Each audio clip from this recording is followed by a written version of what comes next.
자, 여러분, 선생님이 지금 굉장히 위험한 동네인 서울로 결혼식을 왔습니다. 선생님은 이렇게 좀 저희 어머니랑 친구분 교수님 따님 결혼식인데, 그게 이제 저한테도 좀 고마운 분이고 해가지고 왔는데, 일단 결혼식을 뭐 들어갈 적은 아니고 인강을 찍어주려고 하는데 여기가 카페고 아무래도 좀 공개된 장소다 보니까 굉장히 시끄럽고 여러분들이 잡음이 좀 많이 들릴 수도 있을 것 같아요. 그래서 이미 다 필기를 완료해 놓고 여러분들에게 그렇게 하나하나 이렇게 느릿느릿하는 그런 강의가 아니라 좀 필기를 미리 다 해놓고 속성으로 설명을 해주는 강의를 좀 준비를 했습니다.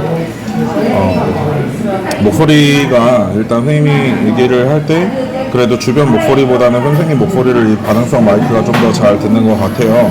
그래서 잡음이 좀 시끄럽겠지만은 여러분들이 잘 좀 듣고 할 수 있었으면 좋을 것 같습니다. 자, 우선 보겠습니다. 자, 서유럽 절대왕정과 동유럽 절대왕정, 이제 신학로 개척이 끝났으니까 절대왕정을 배워야 되는데요. 우선은 가장 먼저 중요한 게 뭐라고 그랬죠?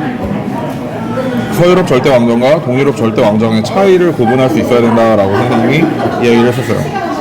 자, 서유럽 절대왕정의 가장 간략한 형태, 왕과 관료제와 왕 밑에 관료제와 상비군, 즉 왕을 보좌하는 관료진과 언제든지 뽑아서 쓸 수 있는 군대가 있다는 게 서유럽 절대왕정의 특징이죠. 정확히는 절대왕정의 특징입니다.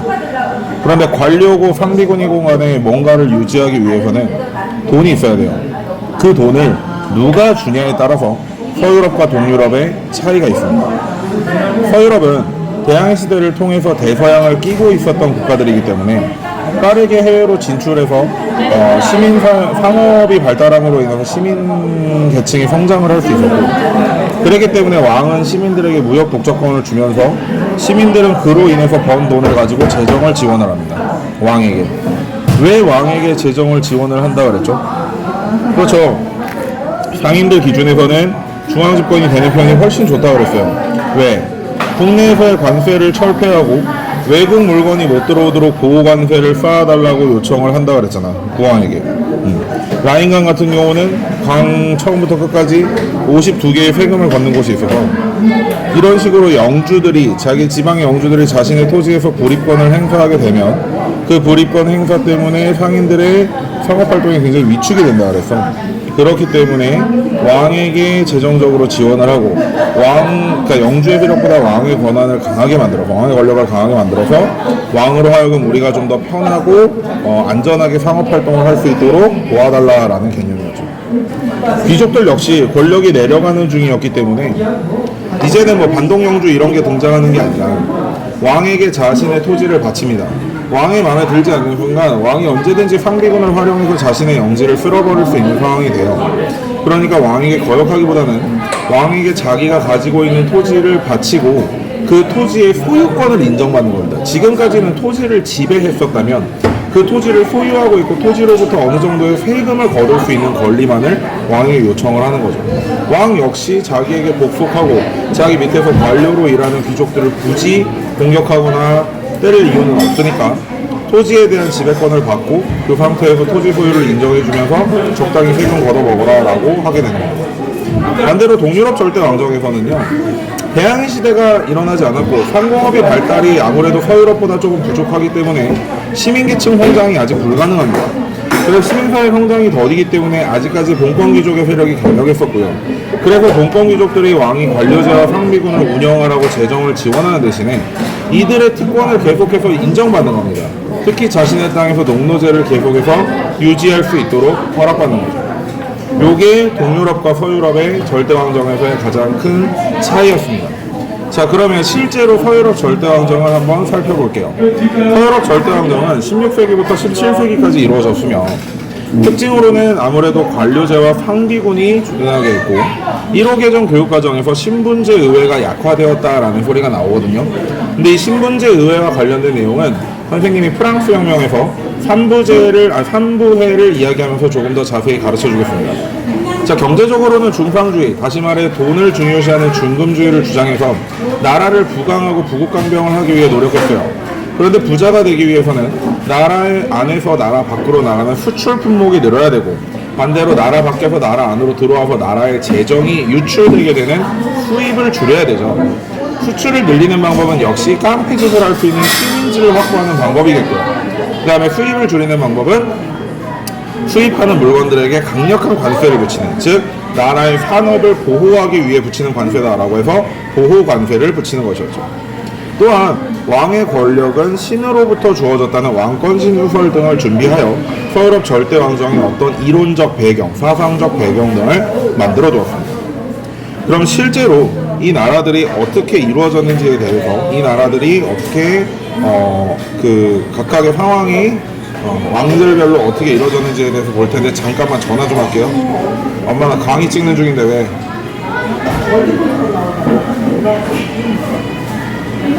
알았어. 나 강의 좀 찍고. 미안해.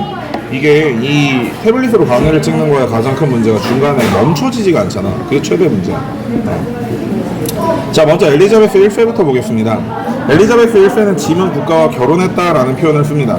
내가 절대왕정에서 국가의 군주들을 구별하는 방법으로 군주의 업적을 기억하는 것도 중요하지만, 만약에 군주가 진짜 유명한 말을 했다면 인물 카드를 주는 이 16, 17세기의 절대왕정 문제에서는 그 말들을 기억하는 것도 굉장히 문제를 푸는 데 있어서 중요한 힌트가 될 수 있다라고 이야기를 했었어요. 자, 그래서 엘리자베스 1세는 스페인의 무적함대를 격파하고요. 좀 더 크게 키워줄게, 화면을. 스페인의 무적함대를 격파하고, 그 다음에 미리 종교개혁에서 배웠듯이 통일법을 통해서 영국의 국교회를 확립시켰습니다. 그 다음에 동인도회사를 최초로 만들어서, 여러분들이 배우는 동인도회사는요, 기껏해봐야 네덜란드, 영국, 프랑스인데, 영국, 프랑스의 동인도회사 중에 가장 먼저 만들어진 게 영국의 동인도회사입니다. 무역을 독점할 수 있는 권리가 있었고, 실제 인도나 중국에서 말 안 듣는 놈들 두들겨 패야 되니까 군대를 보유하고 있는 그야말로 대단한 권력기구였습니다. 그 다음에 당시 이제 무역이 발달하게 되니까 영국의 특산물인 모직물에 대한 수요가 올라가게 되면서 아무래도 농민들이 농사를 짓던 땅에서 농민들을 쫓아내고 그곳에 양을 길렀어요. 그러다 보니까 양들이 도망가지 못하게 하기 위해서 울타리를 쳤었죠. 그것을 인클로저 운동이라고 하고, 이것을 비판하면서 나왔던 것이 토마스 모어의 유토피아였어요. 그죠? 이러한 인클로저 운동 때문에 생긴 농민들, 다시 말해 빈민이 된 농민들 때문에 이 빈민들을 구제하기 위해 빈민구제법을 만들었습니다. 자, 프랑스로 넘어가 볼까요? 태양왕이었던 루이 14세는 짐이 곧 국가다라는 이야기를 했었죠. 선생님이 중상주의를 영어로 뭐라고 한다 그랬어? 콜베르티즘이라고 얘기한다 그랬죠. 그 말의 어원이 되었던 콜베르라는 굉장히 뛰어난 재무장관을 등용하여 중상주의를 시도했습니다. 따라서 프랑스의 재정은 급속도로 굉장히 여유로워졌어요. 그러나 이 사람은 돈이 많으니까, 돈이 많으면 돈을 모으면 어떻게 해야 되겠어? 곧 써야 되겠죠. 전쟁을 했는데 전쟁에서 이곳저곳 지고 막 이렇게 낭비한 건 둘째로 치더라도 베르사유 궁전을 굉장히 크고 화려하게 지으면서 진시황의 만리장성 절에 갈 정도로 굉장히 난공사를 일으켰습니다. 그런 과정에서 중상주의의 가장 큰 역할을 하고 있었던 위그노들을 인정하던 앙리 4세의 낭트 칙령을 폐지하면서 위그노들이 박해를 받게 되고, 이 위그노들이 스위스로 이동하게 되죠. 따라서 프랑스의 재정은 매우 약화됩니다. 다음은 서유럽의 펠리페 2세입니다. 펠리페 2세는 에스파냐의 국왕으로서 오스만 제국을 상대로 레판토 해전에서 승리하여 더 이상 동쪽에서의 어떤 기독교에 대한 위협을 막아낸 인물이죠. 레판토 해전에서 승리했던 것은 펠리페 2세 합스부르크 가문이고요. 그 다음에 또 오스트리아는 빈 포이전에서 오스만 제국을 막아내면서 합스부르크 가문이 왕을 하고 있던 에스파냐와 오스트리아 두 국가에서 오스만 제국을 막아내게 됩니다. 자, 그리고 포르투갈을 병합하여 토르데시아스 조약을 통해서 전 세계를 반으로 나눠서 통치하고 있던 제1세대 대항해 국가들의, 신앙과 개척을 했던 국가들의 통합이 이루어지죠. 그러나 너무나 많은 적을 만들었던 에스파냐는 가장 중요한 땅 중에 하나였던 네덜란드가 독립하고, 그들의 무적 함대가 칼레에서 영국에게 패배하면서 쇠퇴의 길을 걷게 됩니다. 네덜란드는 절대 왕정이라고 말할 수는 없겠죠. 왜? 왕이 있는 게 아니니까요. 그러나 당시 네덜란드가 최전성기였기 때문에 여기에 같이 넣어서 한번 보겠습니다. 네덜란드는 에스파냐로부터 독립한 다음에 영국이 엘리자베스 이후에 제임스 1세와 찰스 1세의 삽질로 잠시 주춤하고 있는 틈을 타서 동인도회사를 만들고 중개무역을 통해서 굉장히 큰 발전을 이뤘습니다. 네덜란드도 포르투갈과 마찬가지로 국가의 인구가 많지 않았기 때문에 직접적으로 식민지를 지배하는 직접 지배 정책보다는 중요한 거점을 활용하고 거점을 요새화시켜서 그 거점을 중심으로 물건을 떼다 파는 중개무역을 활용을 했어요. 그러나 크로멜이 항해법과 항해조례를 만듦으로 인해서 즉 영국으로 들어오는 모든 물건에 대해서는 영국 배나 그 물건을 생산한 국가의 배가 운반에 들어와야 된다. 다시 말해 중개무역을 하던 네덜란드의 뺨을 후려갈기는 정책을 하게 되면서 네덜란드와 영국 사이엔 전쟁이 일어나고 크로멜이 승리하게 되면서 네덜란드의 쇠퇴가 시작됩니다. 영국이 이겼더니 주변에 있던 국가들까지 전부 다 항해법이나 항해조례와 비슷한 법들을 만들어서 네덜란드의 중개무역을 공격했기 때문이죠. 서유럽 절대왕정을 이 정도에서 마무리 짓는다면 동유럽 절대왕정도 한번 가보겠습니다. 여러분들 미안해요. 선생님이 지금 굉장히 빨리 이야기를 하고 있기 때문에 여러분들은 유튜브에서 적절하게 속도를 조절하거나 또는 멈춰가면서 들으시기 바랍니다. 여기가 좀 공개된 장소고 카페다 보니까 주변에 소음이 분명히 있어서 선생님들이 그냥 선생님이 최대한 빨리 찍고 그냥 다시 결혼식 가서 대충 보고 내려가서 그러고 준비를 해주려고 해요. 사실 이렇게 공개된 장소에서 찍는 게 쉽지는 않은 것 같아요. 선생님 뭐 주변 눈치를 보거나 그런 사람은 아닌데 여러분들이 듣는 그 사운드가 굉장히 주변 이야기가 들리면서 좀 많이 안 좋은 것 같거든요.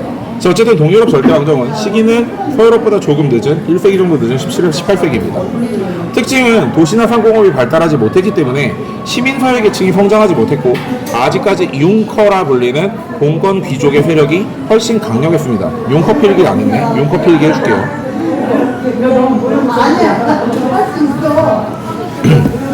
자, 그런데 그 과정에서 백성들을, 무식한 백성들을, 아직 시민으로 성장하지 못한 백성들을 계몽시켜야 되겠다. 나는 이 시민들을 계몽하는 것이 나의 목적이자 나의 목표구나 라고 생각하게 되는 계몽 전제군주들이 등장하는 것이 동유럽 절대왕정의 특징이라고 볼 수 있을 것입니다.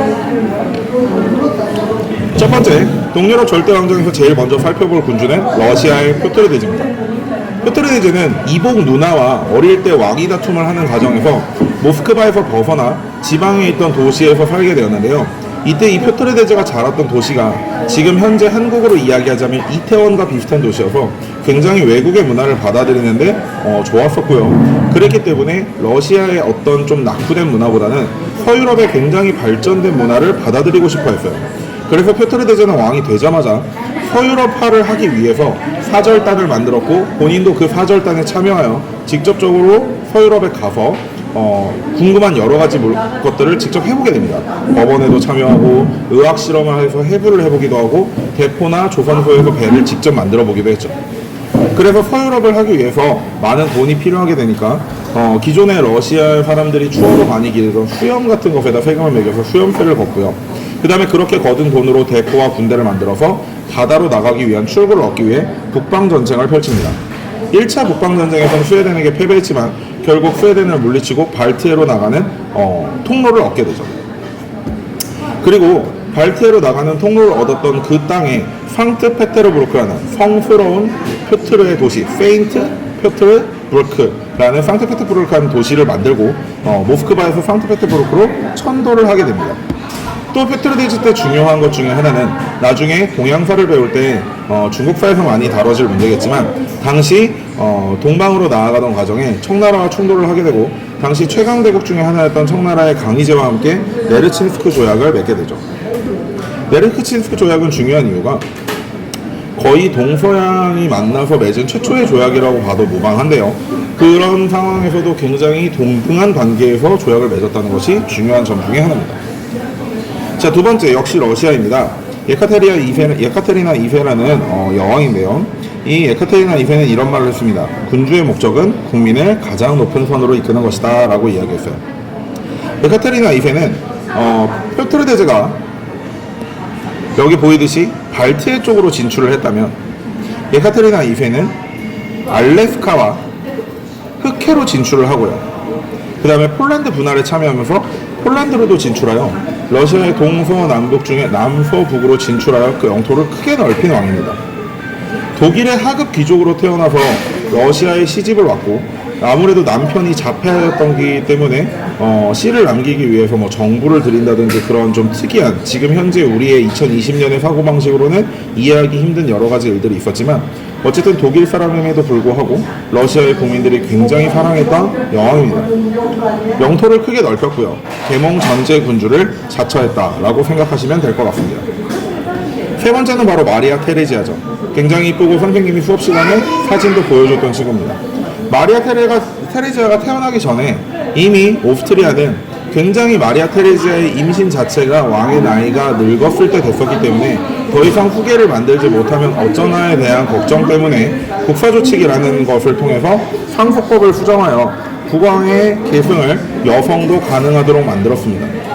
그럼에도 불구하고 마리아 테레지아가 국왕에 올랐을 때 주변의 국가들은 시비를 걸고 무언가를 얻어내기 위해 왕위 계승을 인정하지 않았고요. 특히 대표적으로 프로이센의 프리드리 2세는 마리아 테레지아의 왕위 계승을 인정하지 않아서 슐레지엔을 얻기 위해 오스트리아 왕위 계승 전쟁을 일으켰죠. 그래서 이 오스트리아 왕위 계승 전쟁에서 프로이센에게 지면서 슐레지엔을 상실했고요. 이 슐레지엔을 되찾기 위해 7년 전쟁을 일으켰지만 역시 이 7년 전쟁에서도 패배하고 맙니다.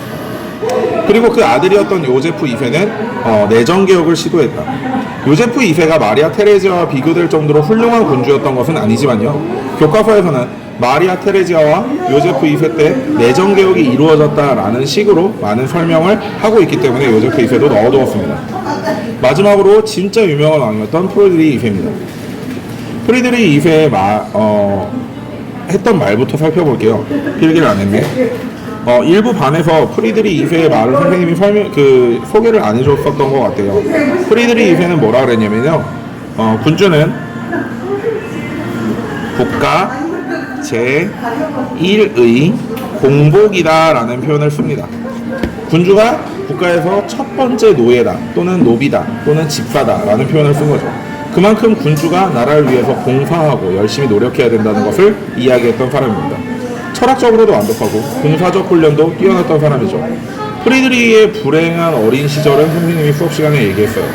굉장히 군국주의적인 아버지를 만나서 자기 위에 두 형을 아버지의 폭력으로 잃고 동성애자였던 프리드리히가 자기의 애인까지 죽어가고 그 애인의 잘린 목을 감금당한 상태에서 보면서 군주에게 반드시 필요한 것은 도덕이라고 얘기를 했고 그래서 군주에게는 도덕성이 좀 없고 국가의 강함을 위해선 도덕은 좀 포기해도 된다라고 이야기했던 마키아벨리와 달리 반마키아벨리즘을 저술했습니다.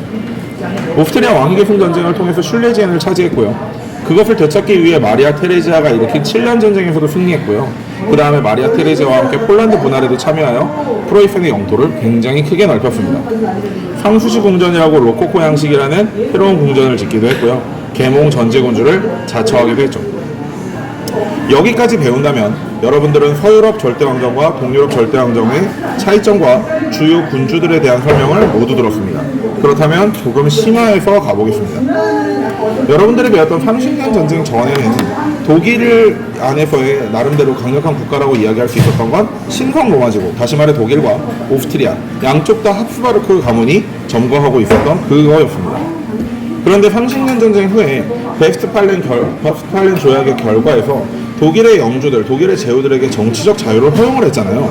그런 과정에서 등장하게 된 국가가 프로이센입니다. 프로이센의 호헨촐레는 가문과 남부 독일에서는 오스트리아의 합스부르크 가문이 독일을 나름대로 양분하고 있었어요. 그 과정에서 오스트리아 왕위계승 전쟁에서 프로이센이 오스트리아의 슐레지엔 지방을 뺏기 위해서 싸움이 일어나게 됐고요.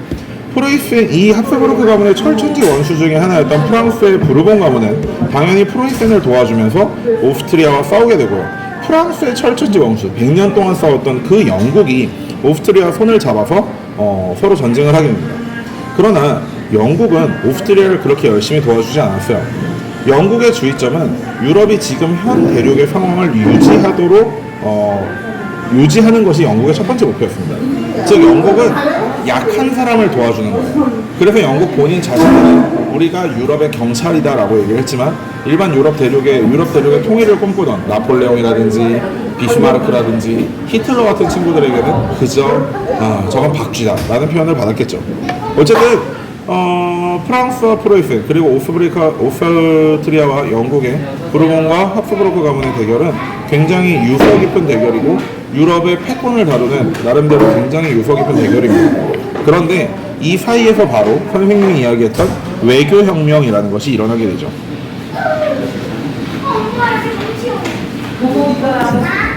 왜? 지금까지 철천지 원수였던 오스트리아와 프랑스가 손을 잡게 되는 것입니다. 첫 번째 이유, 오스트리아는 프로이센을 잡기 위해서 실제적으로 육지에 붙어 있으면서 프로이센을 압박해줄 수 있는 강력한 동맹국이 필요했고요. 프랑스 입장에서는 오스트리아와의 싸움만 멈추게 된다면 자기네들은 영국의 싸움에 훨씬 더 집중할 수 있기 때문에 오스트리아와 프랑스가 동맹을 맺었고요. 여기에 러시아까지 끌어들여서 프로이센은 오스트리아, 프랑스, 러시아 3개국을 한 번에 상대하게 됩니다.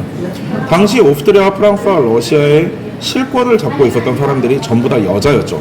오스트리아는 마리아 테레자, 프랑스는 루이 15세의 정부였던 마담 송파르, 그리고 러시아는 엘리자베타 여제가, 이거 예카테리나 아니야? 엘리자베타 여제가 실권을 잡고 있었어요. 그래서 이 세 나라의 동맹을 삼부인 동맹이라고 하기도 합니다. 어쨌든 이런 상황이 되니까 이번엔 영국은 프로이센을 도와줄 수밖에 없죠. 그러나 영국의 목표는 아까도 말했듯이 프로이센이 아니죠. 실제 프랑스입니다. 따라서 프로이센과 오스트리아, 러시아의 싸움이 주력이 되었는데요.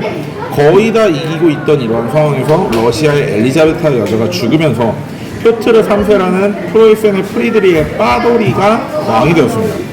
따라서 러시아는 막판에 오스트리아를 배신하고 프로이센을 붙게 되고요. 따라서 7년 전쟁은 프로이센의 승리로 끝나게 되죠. 그러나 단순히 7년 전쟁이 중요한 게 아니라 영국과 프랑스가 7년 전쟁의 외부에서 전쟁을 하고 있었어요. 그게 바로 식민지 쟁탈 전쟁인데 북미를 중심으로 일어난 전쟁은 프렌치 인디안 전쟁이라고 하고요. 그 다음에 인도를 중심으로 일어난 전쟁도 있습니다. 여기서 전부 다 영국이 승리하게 되면서 북아메리카와 인도를 차지하게 돼요. 그런데 영국은 이 7년 전쟁에서 너무나 많은 전쟁 비용을 사용하는 바람에 지금까지 거의 자유방임주의적으로 놔두던 미국에 대해서 과세를 준비를 하게 되고 인지세법이라든지 이런 걸 준비하는 과정에서 미국은 반발하며 영국인들이 세금을 매겼던 차라는 품목을 버리기 위해서 인디언을 분장하고 보스턴에 있는 배에 올라가 차를 전부 다 바다에 던져버리는 보스턴 차 사건을 일으키게 되고 여기서 미국 독립전쟁이 시작되게 됩니다. 그러나 미국 독립전쟁은 실제적으로는 최강대국인 영국을 상대로 식민지군대였던 미국이 덤비는 그야말로 계란으로 바위를 치는 상황이었는데 지금까지 영국에게 허물나게 당했던 프랑스가 아주 영혼을 담아서 도와주게 되면서 결국 독립전쟁에서 미국이 독립을 하게 되죠. 그러나 프랑스 역시 미국 독립전쟁에서 너무나 많은 전비를 지출하는 바람에 세금을 더 걷는 과정에서 3부의 안에서 1신분, 2신분과 3신분 사이에 충돌이 일어나게 되고 30분들이 따로 테니스 코트에 모여서 국가의 새로운 수립을 계획하게 되는 프랑스 혁명이 일어나게 되는 것입니다. 우리가 지금 이걸 살펴본 것은 30년 전쟁부터 프랑스 혁명까지의 유럽의 복잡한 정치사를 굉장히 간략화한 도식으로 한번 살펴보면서 앞으로 여러분들이 근대에서 배우게 될 영국 혁명, 미국 독립전쟁, 그리고 프랑스 혁명에 대한 나름대로의 배경 지식을 미리 한번 살펴보는 시간으로 생각하면 좋을 것 같습니다. 자, 여러분 고생 많으셨고요. 서유럽 절대왕정과 동유럽 절대왕정은 여기서 마무리 짓도록 하겠습니다. 좋은 녹음 환경에서 녹음해드리지 못해 죄송하고요. 여러분 연구 열심히 하십시오. 안녕.